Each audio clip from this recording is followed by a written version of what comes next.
What's going on, everybody? Welcome back to another fantastic episode of Frighternity. I'm your little brother Danny, and I'm here with my big brother Sean. How's everybody doing tonight? So as you know, it's International Movie Month over here at Frighternity, and last week we went down to Mexico, tackled a little movie called Don't Panic by Ruben Galindo Jr., and for our last week of International Movie Month, we're going to a country which is probably a favorite of me and Sean's. Isn't that safe to say? Most definitely. We're going to Japan, and we're going to be tackling Uzumaki, the Junji Ito adaptation. You know, like you said, Danny, I've always had a thing for Japanese cinema, starting when I was a young kid watching Godzilla films. I'm also a big fan of the samurai film. I've never been into Westerns because I've always been teen samurai. Like, I'll take Lone Wolf and Cub over any Western any day of the week. So, one would assume that J-horror and I were meant for each other, right? Right. Unfortunately, unless you really had your fingers on the pulse of international horror and were importing your films, there was not much in the way of Japanese horror on these shores for quite some time. At least not widely known or available. It wasn't until the American remakes of things like The Ring and The Grudge were released to acclaim that we started to see some real Western penetration for J-horror. For every next Japanese horror remake, you would start to see a home video release of the original film on the rental shelves. Then the niche labels of the day got in on the action by releasing lesser-known Japanese horror films for us hardcore horror fans who were just clamoring for more. It became the proverbial smorgasbord in the early to late 2000s, and I, for one, could not get enough of it. For every remake and OG release of films like Pulse, One Missed Call, or Dark Water, we were starting to be able to take deeper dives into the catalogs of filmmakers like Takashi Miike or Shinya Tsukamoto. We also got a tidal wave of incredible, classic, terrifying, bad, or just plain bizarre movies like Battle Royale, Itchy the Killer, Versus, the Guinea Pig series, Suicide Club, Stacy, and Electric Dragon 80,000 V, just to name a few of my personal favorites. One of the films that really stood out in this period was the 2000 film Uzumaki. It wasn't until the mid-2000s that I discovered it at an FYE and immediately purchased it and added it to my collection. It's a very unique film that I can't wait to discuss. I wouldn't call it my favorite Japanese horror film, but it's definitely up there near the top. I haven't had the opportunity to watch it in a long time because I ended up ignorantly getting rid of my copy before that DVD reached some astronomical secondhand prices. But it's amazing that it's on Prime right now, and we are taking the opportunity to cover it here and wrap up our international horror celebration. But before we get into the film, I know you're a big fan of manga, and actually a big fan of this artist who created Uzumaki, if I'm not mistaken. So why don't you tell us a little about that, Danny? Yeah, well, I'm a big fan of Japanese media, much like you. I mean, I came into the game a little bit later. It wasn't until around 2011, 2012 when I really started to get into anime. You know, I was watching classics like Cowboy Bebop and Evangelion. And before that, of course, you know, I watched stuff that was on Toonami, but around that time was when I really got into it and discovered my love of Japanese media and films and anime and manga. And yeah, Junji Ito, he's a really great artist. You actually got me the Uzumaki manga, not last Christmas, but the Christmas before that. And I hate to say I haven't read it yet, but after watching the film, I definitely want to give it a proper reading now. I've read a couple of Junji Ito's short stories, and I really like those. So I'm really glad that we're finally going to tackle a movie. Awesome, man. Well, let's get right into it if you're ready. Absolutely. But before that, just wanted to say you can follow us on Twitter. Our handle is @Frighternity. That's at Frighternity. Tweet at us, DM us, just come and say hi. We'd love to chat with you. We have an email, frighternity@gmail.com. That's frighternity@gmail.com. Send us questions, comments, anything at all. We'll respond. We have a YouTube channel. If you go over to YouTube, type in Frighternity in the search bar, our channel will come up where we upload previous episodes of the show every Wednesday. Those go up every Wednesday, and they have a little bit of a visual treat to them. They're not just static images. There's some editing that goes into the video. So go over there, like, subscribe, and keep up to date with everything Frighternity's doing. We see the eyes, or should I say eye, of our main character, a young girl named Kiri. She mentions her town, Kurouzu-cho, and expresses a desire to share a tale of a strangeness that occurred there. We then see the body of a young man with his brain splattered on the floor as he lays at the bottom of a spiral staircase. We rotate around as the camera pulls back higher and higher before we see a spiral and the title Uzumaki appears. We then see Kiri standing on the outskirts of town as a strong gust of wind hits her from out of nowhere. Very fitting, as we see this film is told in chapters, and chapter 1 is titled Premonition. And I just have to say that I love small town horror. I really love when a horror film is able to bring a small location to life like this. It connects you to the film more, I think, and you don't even need to have that many characters to make it work and make it feel like the whole prefecture is being affected by this, you know? The film does a really good job of setting up the town and just the friendliness of all the citizens of Kurouzu-cho, you know, and we see Kirie's seemingly calm, mundane day-to-day life, and we just know that once the horror hits, we're going to care about these characters. And there's some lighthearted music in this beginning chapter here, and it all works to really sell the horror later on. Yeah, as she runs through the town, she runs into a guy named Yamaguchi, and he is this obsessed classmate who yearns for her, but goes about it in obnoxious ways, always springing up on her and being way too aggressive. It's like, she don't like you, bro. Get a clue. But we do get a taste of the fun in store for us because this film is extremely creative, visually speaking.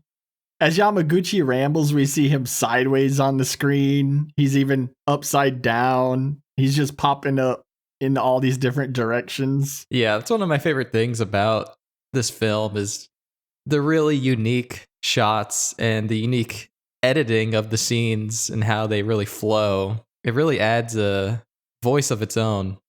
Yeah, and the entire film is shot with a green filter, but it isn't Matrix green. It's more washed out than that. It gives this movie a mysterious yet sickly look.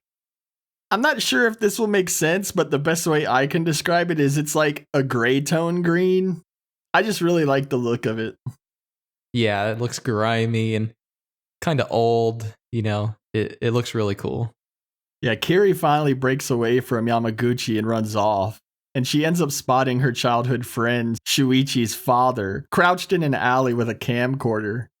And he's in his own world as he films the shell of a snail. We then see Kiri waiting outside of a tunnel that leads into town for Shuichi, who arrives on his bicycle and gives Kiri a ride on the back as they ride through the town.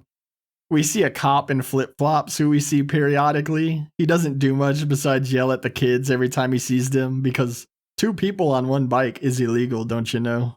We also see 2 women who work at a beauty salon, and they notice their sign is missing. So we're getting a nice trickle of audio and visual hints at something bizarre going on. And I think it's worth mentioning that throughout the movie, there are obvious and not so obvious Uzumaki present in the clouds, on buildings. Sometimes they look like some kind of anomalies ripping through reality. I doubt I've even noticed all of them, but it's a lot of fun to keep your eyes peeled for them. And I don't want to say much more because I wouldn't want to ruin the ability for you to play Spot the Spiral yourselves. Yeah, there was definitely a handful that I had missed the first time and noticed the second time. And yeah, it's just like, man, I wonder what other scenes these spirals just happen to be in, and I never noticed. Yeah. Kiri and Shuichi go hang out in a park, but Shuichi appears withdrawn. And it isn't until Kiri mentions running into his father that he opens up on how his father's been acting really strange lately. And then he asks her to elope with him, to her surprise, before asking that she forget he said it at all, and he takes her home. And back at home, Kiri notices a pair of shoes at the door, and we see that Shuichi's father has come to pay Kiri's dad a visit. He's a talented potter, and we watch as Toshio, Shuichi's dad, films him working on a bowl. He praises his craftsmanship and rants about the Uzumaki, and we can see the Uzumaki in the spinning clay. I really like how this scene is filmed and how uncomfortable Toshio makes Goshima. It's a claustrophobic bit, and Toshio has no respect for personal space. He's also sticking his camcorder into Goshima's face or down into the spinning bowl. It's a dizzying affair that closes out with Toshio requesting a dish with the Uzumaki pattern. Yeah, I love how Toshio is filming everything with the camcorder, and sometimes we get the shots of what the camcorder is filming, and we get that shot where we see the spiral, and it's just so mesmerizing, you know? You almost feel mesmerized by it like Toshio is. Yeah, those are some great touches in the scene for sure. And later that night, we watch as Kiri flips through a photo album, and we get this adorable montage of her long-standing friendship with Shuichi. Last week, I made a joke during the date scene in Don't Panic about the only thing missing being a moment where the girl drops her ice cream scoop from her cone, and the boy gives his to her to cheer her up. Well, that's exactly what we get here, Danny. Totally unplanned. Yeah, sure. Yeah, I just adore this scene and how it's framed with the photographs in the scrapbook, and it's like it's flipping through them, creating like a flip book animation as we're seeing Kyrie and Shuichi's backstory and how Shuichi's really always been there for Kyrie. Just very, very pure and heartwarming. Yeah, I love how they put the same glasses on the little boy playing him here to really drive home the fact of who this is. Yeah, definitely. Definitely feels like it could be the same actors. As for the question on eloping, though, Kiri is still not quite ready to commit to that.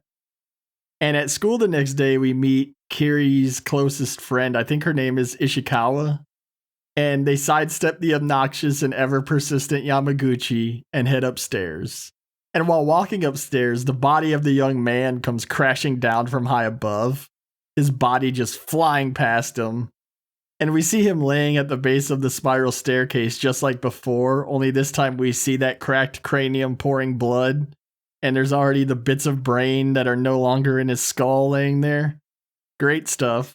Yeah, I appreciate the splattered brain matter because I feel like not enough death by falling scenes in films have that aftermath of just like the splattered body. So when it's there, I always appreciate it. He's still smiling, Danny. Yeah, he was happy. The girls retreat to the bathroom to collect themselves and discuss the incident when all of a sudden the popular girls emerge and their toilet stalls all swing open simultaneously. The main girl, Sekino, states that the boy died happy because popularity is all that matters, and his death will garner him far more fame or infamy rather than his lame existence. And I love there's a bit here where she puts her cigarette out on the stall and we literally see like a miniature explosion. Yeah, it gets me every time. It just catches you so off guard. The little explosion cigarette. So delightfully Japanese. Yeah, even the girls are like, huh? And after school, we see our two non-eloping lovebirds hanging out again. And they're talking about this boy who died. And Shuichi puts it together that he died on a spiral staircase. And he begins to explain the Uzumaki and the troubled feelings he's having about the town. He believes it to be cursed by the Uzumaki and wants to get out before it's too late. We also get this creepy comedic shot of Yamaguchi spying on them from behind a tree, and his fingers are clawing deep chunks out of this tree. So anime here. Right. That's what I really like about this movie is that it's not trying to be like realistic. It's just having fun with adapting the manga. And sometimes you're going to have goofy stuff, but that's just the nature of manga and anime. Yeah, I mean, there's even some American movies out there where you watch it and you're like, this feels like a live action cartoon, and here it's definitely a live action manga taking place before your eyes. Yeah, total respect for the genre. Yeah, for sure. But Kiri is suspicious of Shuichi's musings about the town due to her lack of any first-hand experience, and she chalks the staircase death up to just an accident. And Shuichi begins to tell her about his father and his madness towards the Uzumaki.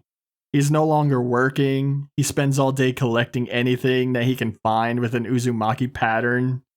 We see him sitting in this awesome room full of Uzumaki junk just all over the place. Shuichi then tells her about a recent incident at dinner.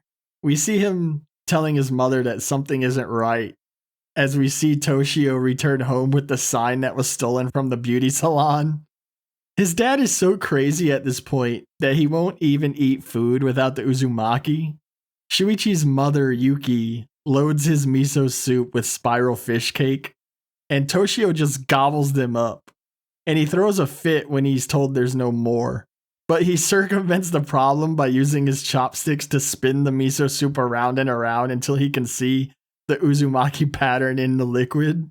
Yeah, I really love these scenes with Shuichi's dad here, showing how truly deranged he has become with being so obsessed with the Uzumaki and how he's just devouring the fish cakes and totally enamored by the sign that he stole. I love the way he stares at the spiral on the fish cake first and moves his head with it and then eats it. Even Kiri can't help but chuckle, but Shuichi makes it clear that he does not believe this to be a laughing matter. So he takes her to his house so that she can see for herself. And upon their arrival, we see Toshio accosting his wife. And it turns out the Uzumaki collection has been thrown out. But Shuichi confesses that it was he who tossed out the Uzumaki. Then Toshio tells them it doesn't matter, because he has learned that one creates their own Uzumaki. He then demonstrates this by removing his glasses and rotating his eyes independently of one another. And we watch in horror as his eyes spiral all around in their sockets, causing Kiri to pass out. And that's the end of chapter 1, Danny. Quite a delightfully creepy end to chapter 1 here. Oh, yeah. We enter chapter 2, titled Erosion, finding Kiri in class and becoming as withdrawn as Shuichi was at the beginning of the film. And this class gets interrupted when this slimy student walks in, and we're talking slimy, dude. Absolutely slathered. He moves slow, he talks slow, he goes,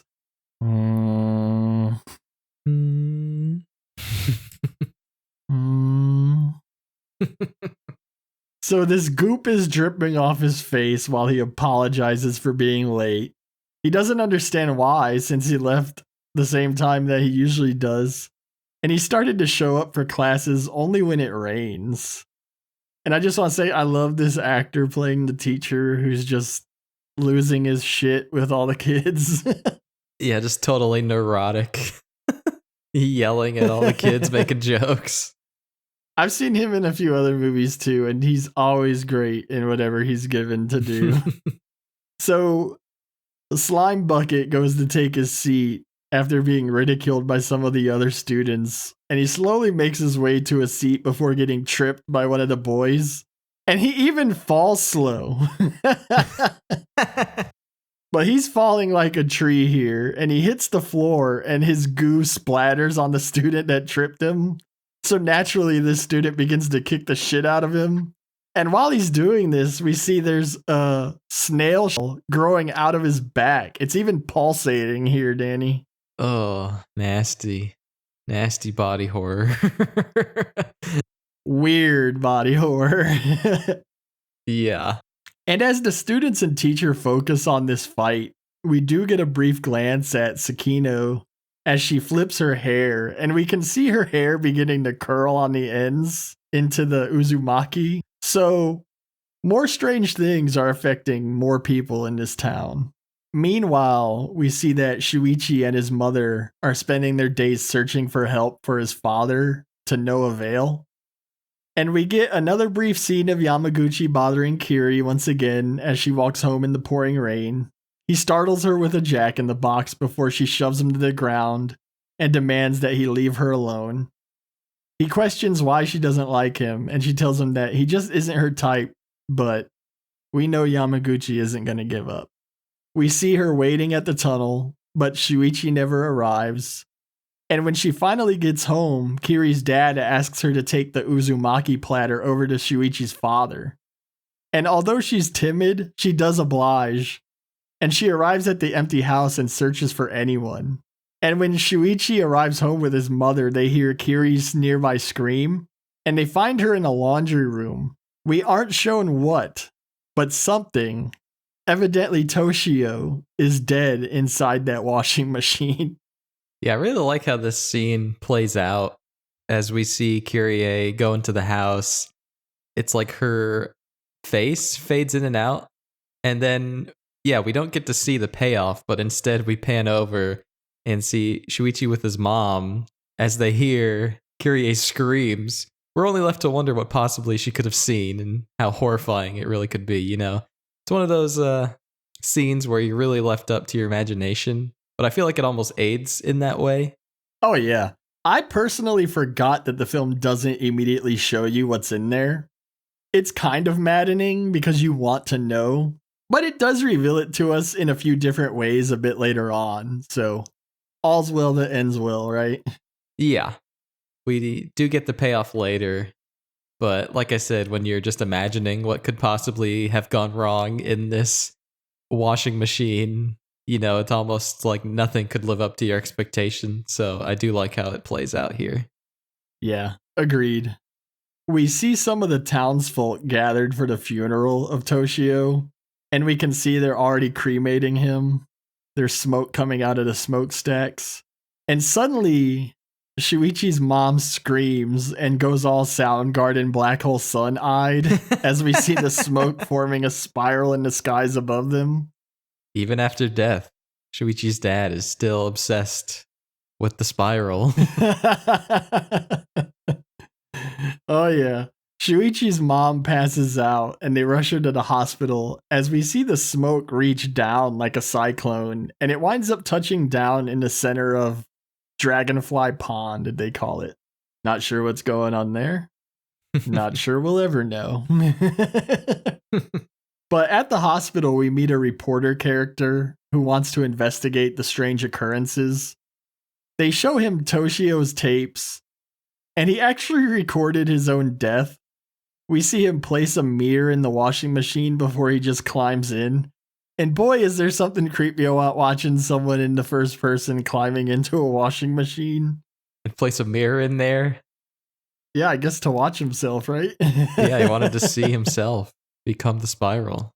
The ultimate pleasure. Oh my god. But Danny, when they turn the tape off, we do see the apparition of Toshio standing in the room. And we can see this elongated tongue spiraling out of his mouth. Creepy image there. Yeah, I really love that shot. Now, I do want to talk about this reporter because this character and all of this is a bit frustrating to me. Because let's just get this out of the way now. This movie never explains itself or what's really going on or why these things are even happening to begin with. And I'm sure some people will find that pretty frustrating. But I personally don't think this movie requires an explanation. What do you think? Yeah, I agree. You know, definitely the first time you're wondering, are we going to get an explanation? Because they do kind of set up this reporter and he has, you know, like a detective montage later on where he's doing some investigating into the town's history, but ultimately we really don't learn anything from that. And in the end, we're not sure why the town has been cursed by the Uzumaki. I don't think you need an explanation. I don't think it would add anything to the film.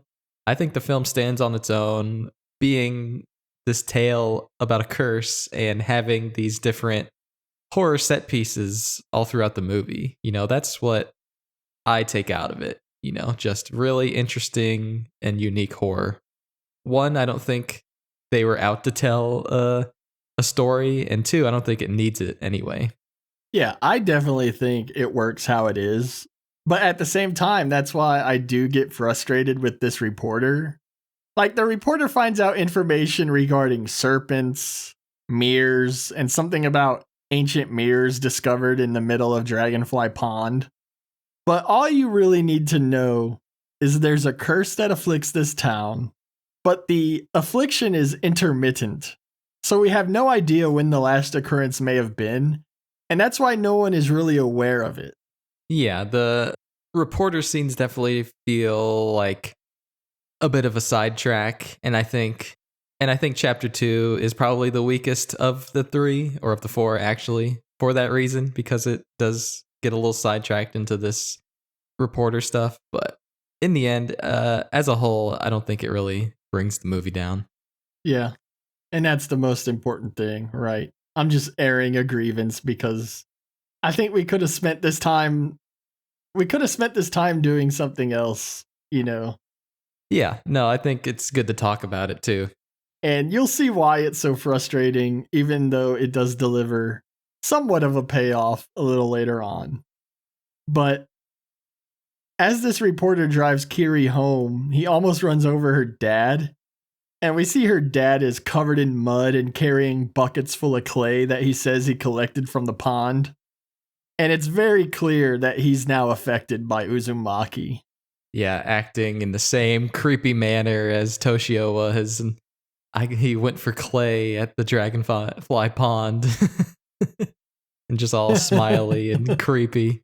Then back at the hospital, we learn that Shuichi's mother has developed a severe case of spirophobia when he discovers that she's cut her fingerprints off with scissors, Danny. Now that's brutal and unique there. We do see this too. We don't see them clipped off, but we see the aftermath, and it is as nasty as you're probably imagining if you haven't seen this movie. Yeah, and I just like the reveal because Shuichi comes in to take care of his mother and goes to take off the covers, and we get this nasty squish sound, and then he looks at her hands and she's just missing all of her fingerprints. Ugh. We then get this awesome nightmare scene where Kiri approaches the washing machine and opens the lid. And inside we see, I'm pretty sure this is her, right? Yeah, it looks like her. Yeah, we see her face sitting atop human flesh that has been wrapped around in the Uzumaki. So we can imagine this is what Shuichi's dad probably looked like, right? But here it's Kiri. Right, yeah, she's having a nightmare about what she saw, but instead of Shuichi's dad, she sees herself become the spiral.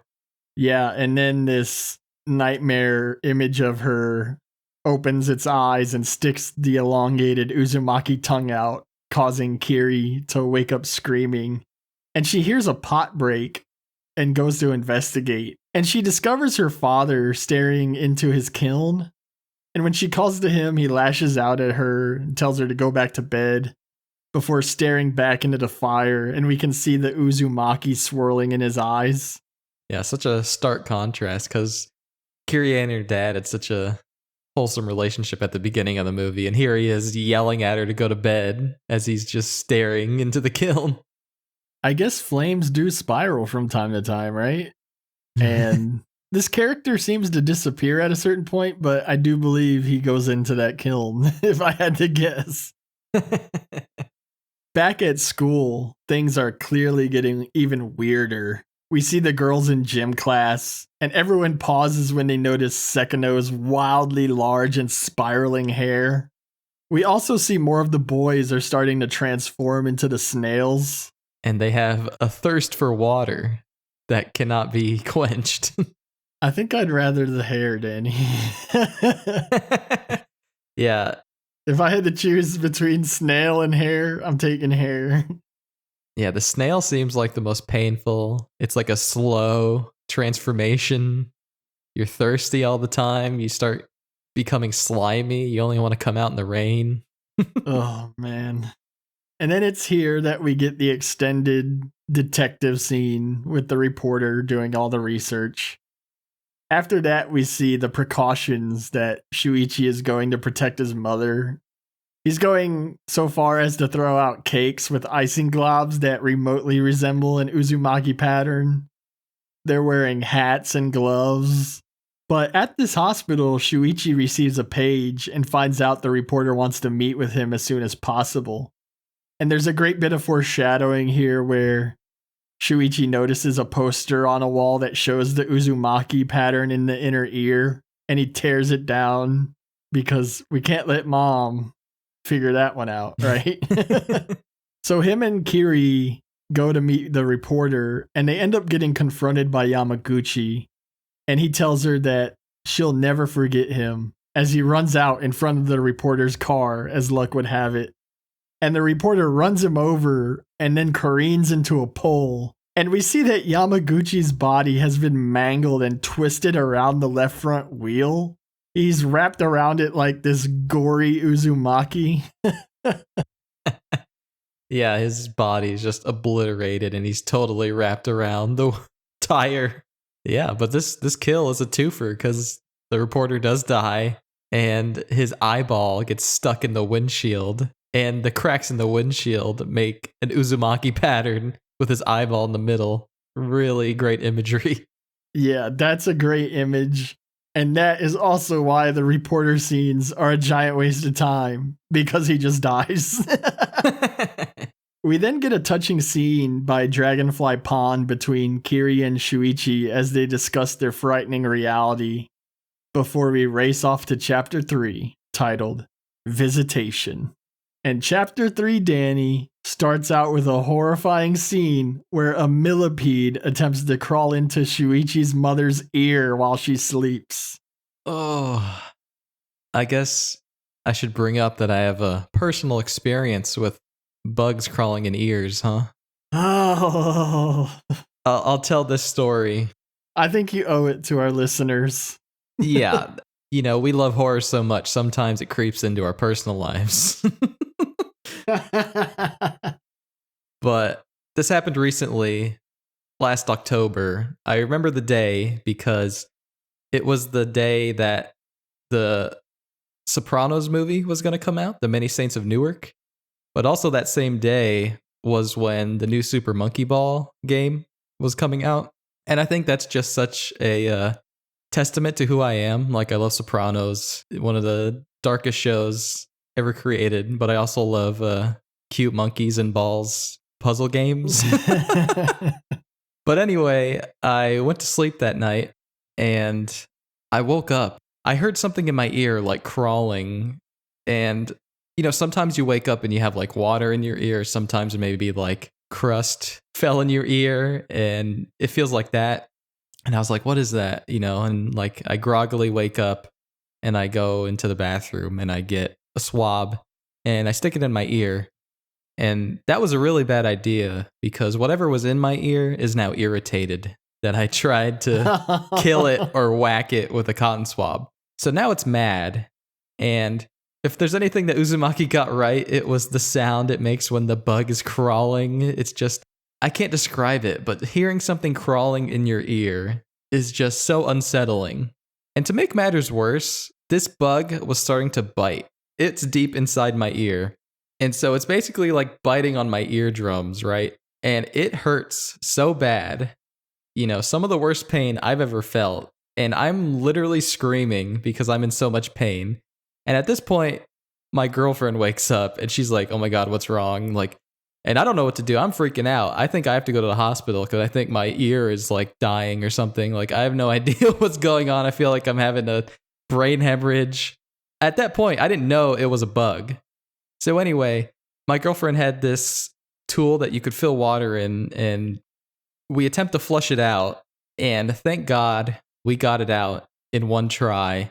And I look in the sink, and there's just a little silverfish sitting in the sink that was deeply nested in my ear. Oh. And I'll tell you, I've never felt relief better than that when that thing was out of my ear. And it messed up my hearing. I had some pretty bad tinnitus for like a month or two before my hearing went back to normal. And after that, I sleep with earplugs.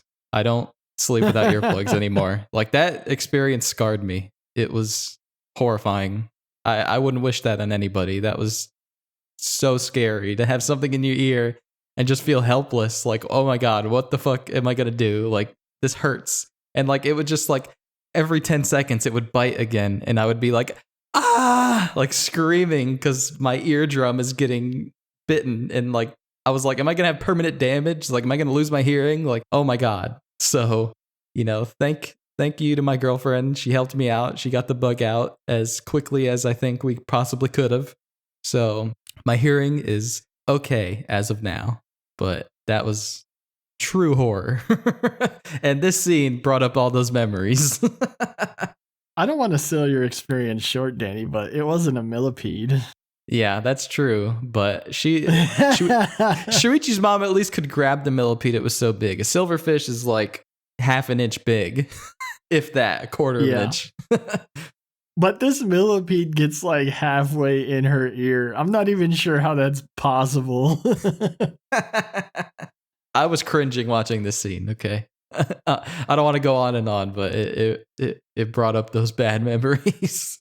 Yeah, I remember you calling me and telling me all about that. And yeah, it's crazy. And now you have to watch this and relive it. So Shuichi's mom wakes up screaming as she yanks this millipede out of her ear and throws it. And she grabs a vase and just smashes it on the insect. But then she's confronted by the apparition of Toshio under the bed with that spiral tongue. And he informs her that the Uzumaki is inside her. It's in her ear, Danny. Yeah, I love the Toshio apparition just being like, let me crawl inside you. I want to sleep inside you. That's probably what the silverfish said to me. Oh, no. She ends up taking a piece of the broken vase and stabbing it into her ear. So we are off to our second funeral. And we learn that every time someone is cremated, the spiral smoke has become a common occurrence. Only this time, the onlookers are startled when they see the face of Shuichi's mother emerge with these expressions of torment and anguish. Oh, it's terrible. We then see the teacher from earlier drawing Uzumaki on papers, as we see that he too is in the process of transforming into a snail. He looks up towards his television with these hideous eyes. And on the news, we learn that a typhoon is heading straight for the town. We then get a breaking news alert where a reporter is live in the town reporting on the appearance of the human-sized snails. We see a group of them moving across the outside walls of the school as other students look on in horror and disbelief, although some of the girls think they're cute. Yeah, these human snails are just disgusting, but they're like, oh, the pattern on them was so cute. Apparently, all the giant snails have disappeared into a forest on the edge of town, and a search is on.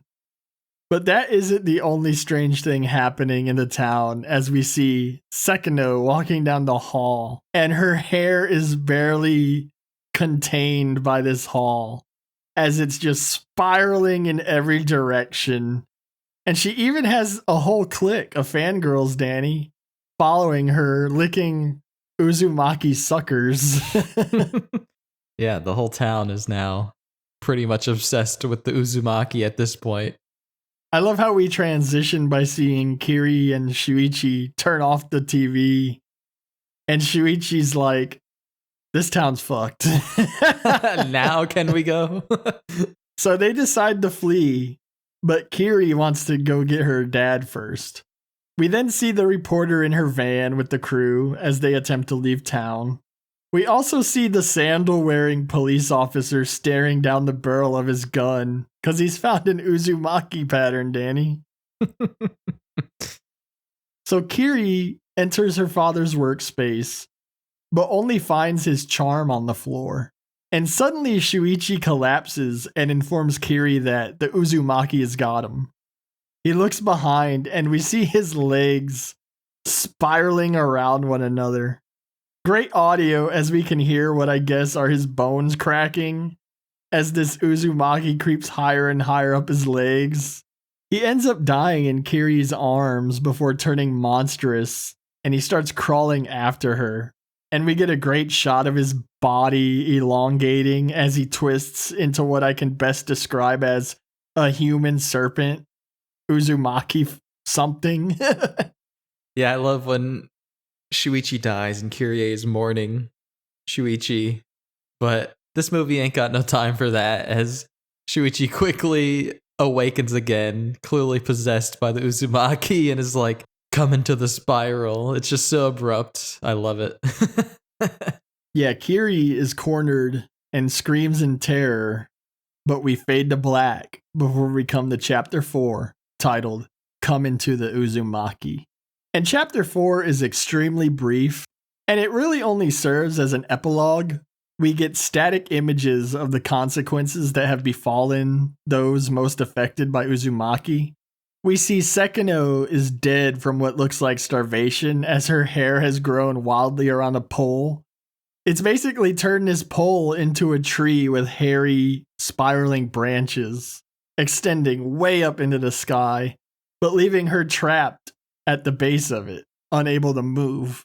We then see the reporter and the van has crashed, and everyone appears to be dead, and the female reporter seems to have died while transforming into a snail because her eyes are protruding from their sockets. Yeah, it's gruesome. Yeah, that one is particularly nasty looking for some reason. We also see the police officer did indeed shoot himself through the eye. And lastly, we see the stretched and spiraled remains of Shuichi on the ground. Even his arms have stretched out and spiraled. Interestingly, though, there's no sign of Kiri in the room. To end, we see a bucket floating in the center of Dragonfly Pond as the spiral clouds give the appearance of a typhoon. And what would be the eye of the storm is centered right over the center of the lake. And we then end where all of this began, with Kiri wanting to share the story of the town of her birth with us. And that's the end of our movie. Yeah, I really like the chapter 4 ending here, just showcasing what became of all these townsfolk. They almost look like matte paintings, and they're just really fun to look at. They're gruesome, like the guy that shot himself in the face, like the bullet hole looks like an Uzumaki. And yeah, Sekino just looks completely starved to death. And you have that nasty reporter turning into a snail. And I think it just pays homage to the manga while also having its own identity here. And I really like it. And it's got some really cool music playing too. It's eerie. Do you think that Kiri died or did she survive? Like, is this her ghost wanting to share the story or did she make it out? What do you think? I don't know, because there's a couple moments in the film, like, Kiri is kind of present for a lot of the major deaths in the film. And, like, she's present in both times that Shuichi's dad was filming. And so it makes me wonder, like, is there more to her or not? And it's like, yeah, we're back at the beginning, so it's essentially looping.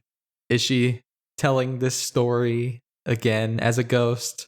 Or has she always been a ghost? I don't know. It's really interesting. The movie doesn't really give you an answer. It's fun to ponder, but I personally think she's dead and we just don't see it. But what about you? Yeah, I don't know. That's why I asked you. Yeah, again, any theory is pretty much valid because you don't really have much to go on. Yeah, I just like how it does end back at the beginning. Yeah, like we make a loop. it's a loop, just like Uzumaki. Just for the sake of making it interesting, I'll say she's survived. So you want to give us your final thoughts on Uzumaki, Danny? Sure. So, watching Uzumaki, it got me thinking about just adaptations in general, and especially for manga. And Junji Ito's art is nothing short of amazing. It's wonderfully crafted, spectacularly detailed, and I feel like any attempt to adapt that directly, into an anime from the manga kind of loses some of its appeal or charm. Some people's art is just so detailed, it was just made to be viewed on a canvas or paper. But Uzumaki film adaptation, it feels like it pays homage to the original manga in many ways, but it's also wholly original. And I know there's been a handful of Junji Ito anime adaptations. There's even an Uzumaki adaptation in the works. It's supposed to air later in 2022. But for me, I'll take a film adaptation anyway. We talked about how Uzumaki doesn't really have much going on in ways of a story. And honestly, I don't need a story here because Uzumaki is almost like a vignette of horror set pieces. It uses superb audio, visual techniques, amazing direction to craft a truly unique horror experience. So that's why I enjoy this film, and if you think you'll enjoy that, you should definitely give Uzumaki a try. Awesome. Well said, man. I honestly couldn't agree more. Like, I love this movie. I'm so glad we decided to cover it so I could really settle in and watch this again because it had been a long time. Yeah, it's just a totally captivating watch. It's one of those films that really uses film as a medium, just through visuals and sound. Like, it just uses it to its full extent, and it is experimental. It's really weird. If you're not into weird films, probably won't like it. But over here at Frighternity, we love weird shit, so we give it 2 thumbs up. All right, well, we're not going to call it favorite kill this time, but did you find a favorite death while watching Uzumaki? So my favorite death, I'm going to go with the 2-for-1 Yamaguchi and the reporter. That's what I went with also. Cool. Well, we do see quite a bit of Yamaguchi in the film, and to see him meet his demise is pretty entertaining as he gets stuck in the tire and just totally his body gets stretched in unpleasant ways as he gets wrapped around. And again, it's a 2-for here. So we get the reporter crashing the car and slamming his head into the windshield. And we can only imagine how his eyeball just popped out and stuck in the windshield. It's the kills that leave it up to your imagination that really get to you. And it's just a really awesome, visually striking image as we see that eyeball surrounded by the Uzumaki pattern in the windshield. It's gory, it's visually stimulating, it's everything you want in a kill or a death. Say what you will about Yamaguchi, Danny, but he died for love. That's true, he did. You can't say he didn't die for loving someone else. There's a lot of great special effects in this movie, but this is definitely my favorite, especially because this is a lot of gore. There's not a lot of bloodletting in this film. It's far more in the realm of the bizarre as far as special effects are concerned. Like, if you haven't seen this movie, just think of this as like a Japanese Tim Burton film, and I'm sure you can kind of get the idea. But this death is gruesome. And at the same time, I find it a bit mind-boggling. I'm not sure how they pulled it off exactly, but I think it's very impressive. Because you have the real actor laying there, and then you have this bloody mess of prosthetics wrapped around the wheel well of this vehicle. It's a very chaotic image. Right. And it is certainly the most gory of all the deaths in this film, which is, again, why I like it too. Yeah. Plus, you get the bonus of the reporter dead inside the car. The spiral crack around the windshield with the bloody eye in the center is an awesome image. Like, that's an album cover right there. And as far as the scene is concerned, it's the cherry on top. Well, speaking of scenes, Danny, did you find a favorite one? Yeah, so my favorite scene, I think I'm going to have to go with the entirety of chapter 4.